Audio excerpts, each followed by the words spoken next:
Di tengah kawasan bersejarah Peneleh, Surabaya, berdiri sebuah rumah sederhana yang menyimpan kisah besar perjuangan bangsa. Rumah ini adalah tempat tinggal tokoh pergerakan nasional Bapak Haji Omar Said Cokro Aminoto, yang terkenal sebagai pemimpin Sarekat Islam dan juga dikenal sebagai guru para pendiri bangsa. Gimana sih untuk sejarah berdirinya rumah kos-kosan ini, yang dimana salah satu rumah kos yang satu cikal bakalnya berdirinya 3 ideologi yang muncul di kosan ini, Kak? Kalau berdirinya rumah ini sendiri itu, rumah ini tuh dulunya itu dibeli sama Pak Cokro tahun 1907 gitu. Tapi kalau untuk dijadiinnya kos-kosan sebenarnya itu idenya Bu Suharsikin, istrinya Pak Cokro. Jadi karena rumah ini tuh selalu ramai pengunjung, apalagi Pak Cokro namanya Bung, terus ada orang-orang yang berburu ke sini. Jadilah rumah ini jadiin kos-kosan buat orang-orang tuh nginep di sini. Karena salah satu tujuannya buat orang-orang berguru tadi, atau buat nginepnya orang-orang berguru. Kedua itu karena berdiskusi itu gak cukup sampai sejam 2 jam aja, sampai larut malam bahkan. Dan pada saat itu ya kenapa gak dijadiin kos-kosan aja sekalian buat orang-orang itu nginep, dan juga menambah ekonomi pada saat itu, menambah ekonomi keluarganya Pak Cokro. Oh, kemudian yang kedua, apa sih, Kak, yang membuat salah satu rumah ini tuh salah satu begitu spesial gitu, Kak, di masa pergerakan sebelum revolusi? Karena rumah ini tuh dulunya sebagian besar tuh dipakai buat diskusi. Makanya jadi spesial. Bahkan orang-orang yang berburu di sini kan itu kan nantinya kan bakal juga berdiskusi sama Pak Cokro. Bergurunya itu lewat diskusi, bukan pengajaran kayak kita sekolah, itu bukan, tapi lewat diskusi, lewat membawa argumen masing-masing gitu, pandangan perjuangan. Terus juga di rumah ini juga itu kata Pak Soekarno, rumah itu gak pernah sepi akan orang yang berkunjung. Kata Pak Soekarno sendiri, rumah ini tuh selalu didatangi orang-orang untuk berdiskusi sama Pak Cokro Aminoto buat melihat pandangan-pandangan perjuangan kayak gitu. Bahkan tadi benar kata Masnya, lahirnya beberapa ideologi juga pas belajar di sini. Pas kalau istilah sekarang itu mondok di sini.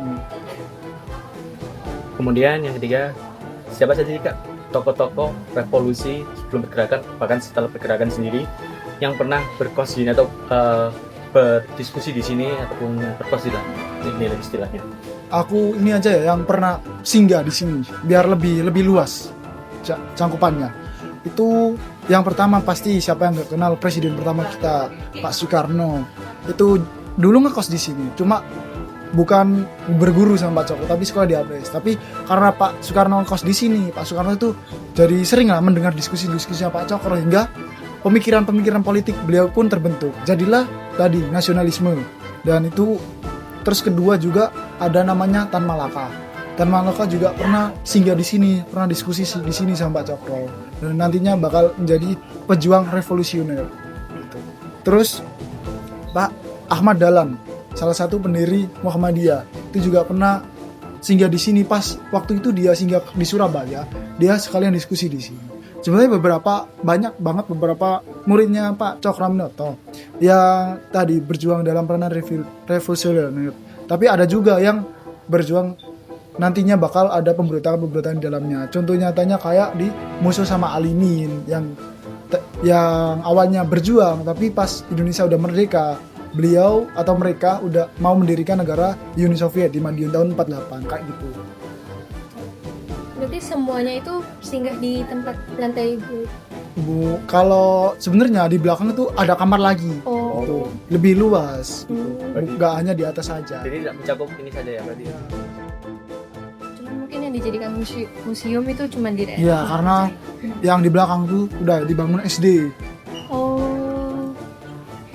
Kemudian pertanyaan selanjutnya, apakah benar dari rumah kos ini muncul 3 ideologi yang nanti akan mempengaruhi sejarah revolusi Indonesia, seperti nasionalisme, komunisme, sosialis, dan juga Islamisme?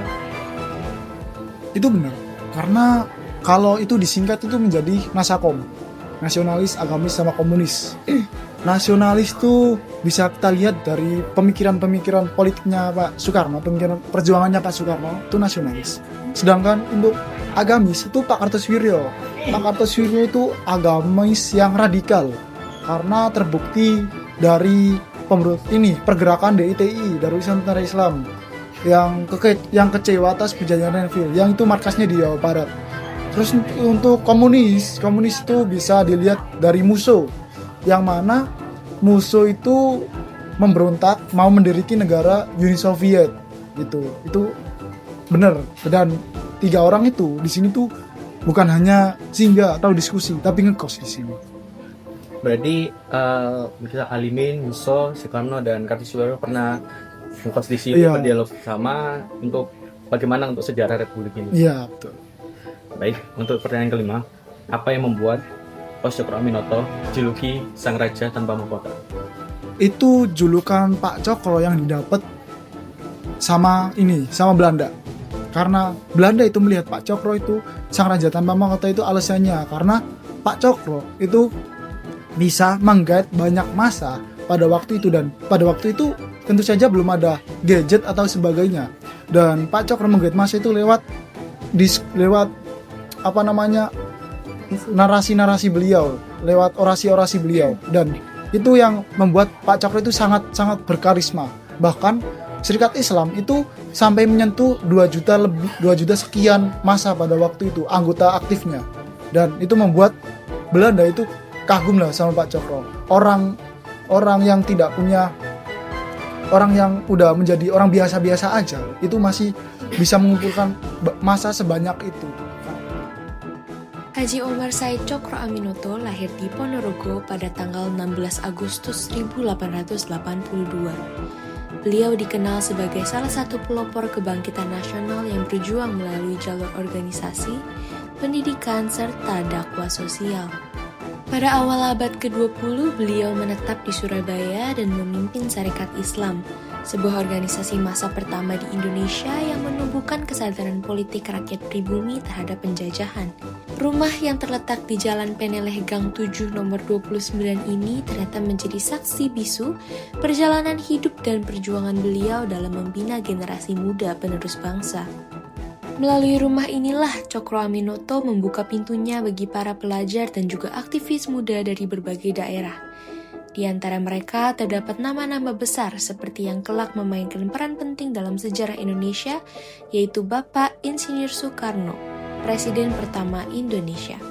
Melalui diskusi, pendidikan, serta keteladanan, Bapak Cokroaminoto menanamkan nilai-nilai kebangsaan, keadilan sosial, dan semangat kemerdekaan.